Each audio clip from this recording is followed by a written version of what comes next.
Hello, fangirls and NFL fans everywhere. This is Tracy Sandler, and welcome to this week's edition of Talking Touchdowns NFL Championship Edition. Woo! We are one step closer to the Super Bowl. All right, everybody, let's take a quick look at what happened in the divisional matchups. Starting in the AFC with the Patriots and the Titans, this was the least interesting matchup of the weekend. The Titans started off strong, but after a few crushing and very questionable penalties, the Patriots picked them apart. Tom Brady and company are moving on. Next up in the AFC, we had Pittsburgh taking on the Jacksonville Jaguars. The Jaguars dominated early with takeaways and the running of Leonard Fournette. They took a 21-0 lead, but Big Ben and the Steelers would not go away quietly. They were able to get it to 28-21, but Blake Bortles was just too much. Were those words you ever thought you would hear in your entire life? Probably not. The Philadelphia Eagles took on the Atlanta Falcons, and with a goal line stand and 3 Jake Elliott field goals, stopped Matt Ryan and the Falcons, beating them 15-10. And last but certainly not least was the game of the weekend, as it was touted to be the Saints versus the Vikings.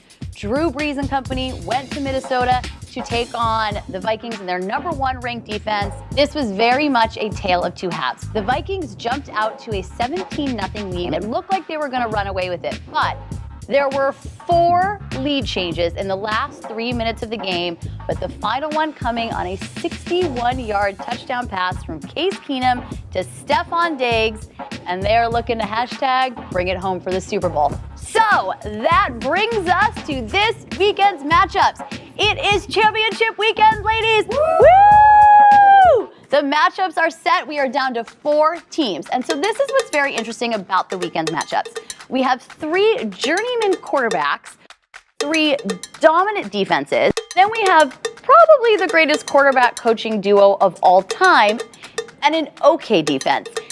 A very interesting weekend of football. We may see guards change. We're going to see a lot of newness. So let's get talking about it.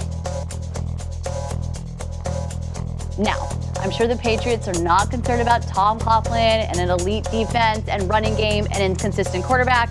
She said with sarcasm, because please see Super Bowls 42 and 45. Ivana? New England is a football institution that's led by the greatest to me, the greatest QB and coach pairing of all time. And they're going against a very inexperienced Jaguars. You know what I mean? Tom Brady's going to be at home, and Tom Brady has more playoff wins at home with 18 than any other QB has playoff wins overall.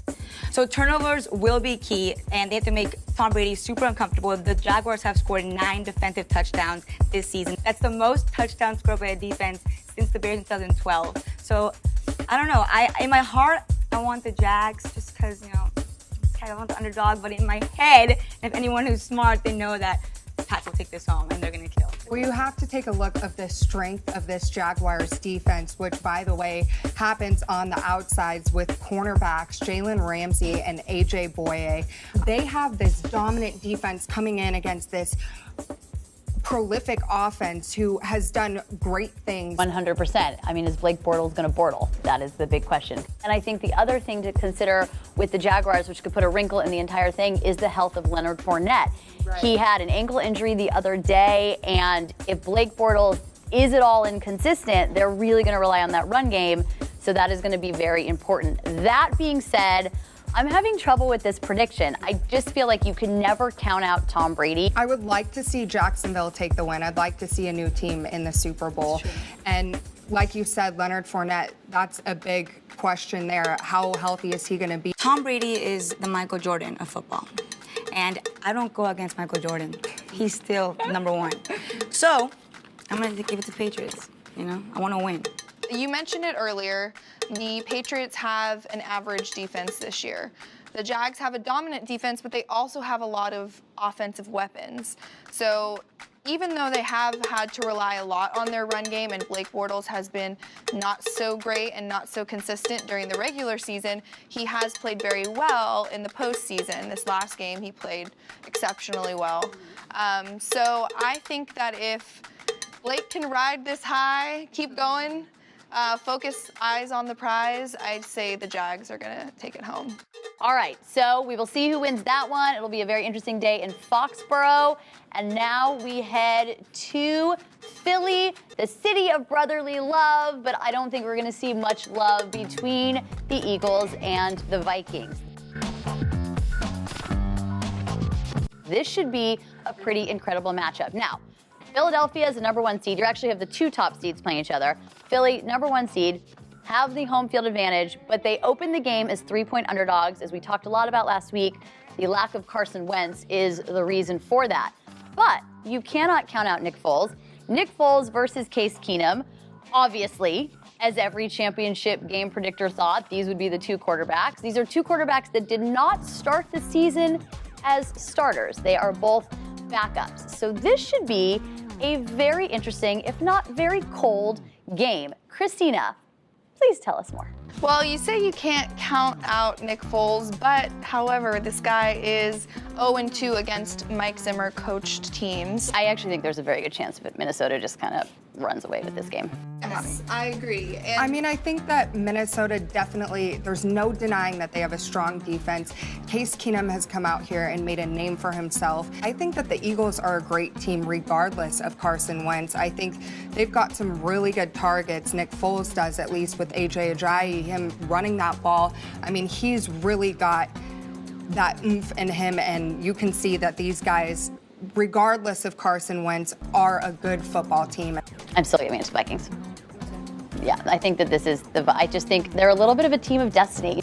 I think when a play like that happens, sometimes there is just kind of a team of destiny in the NFL. So I'm going Minnesota. I'm again going to hope for the underdogs. I'm hoping for the Eagles. I think home field is the only advantage that the Eagles have, and I think the Vikings have a little angel on their shoulder in this whole thing. So I'm going with the Vikings. I agree. I'm taking the Vikings as well. We didn't mention earlier, but time of possession will be key in this game. And the Eagles and Vikings are ranked #1 and #2 respectively in that category. It'd be interesting if we had the Jaguars and the Vikings, the #1 and like two top defenses in the NFL playing each other. That would be pretty incredible. Here is a fun fact, ladies. 3 of the 4 teams at championship games have never won a Super Bowl. The Jaguars have actually never been to a Super Bowl. The Vikings and the Eagles have 6 Super Bowl losses between them. The Patriots have 5 Super Bowl wins. It's just a lot of numbers flying around. I don't know that they mean anything at all, but I like numbers and fun facts, so I threw them in. So, very interesting championship weekend. Join us next week and we will be talking Super Bowl. It's finally here, almost. Yay! Can the Vikings #bring it home? We shall see. Later, skaters.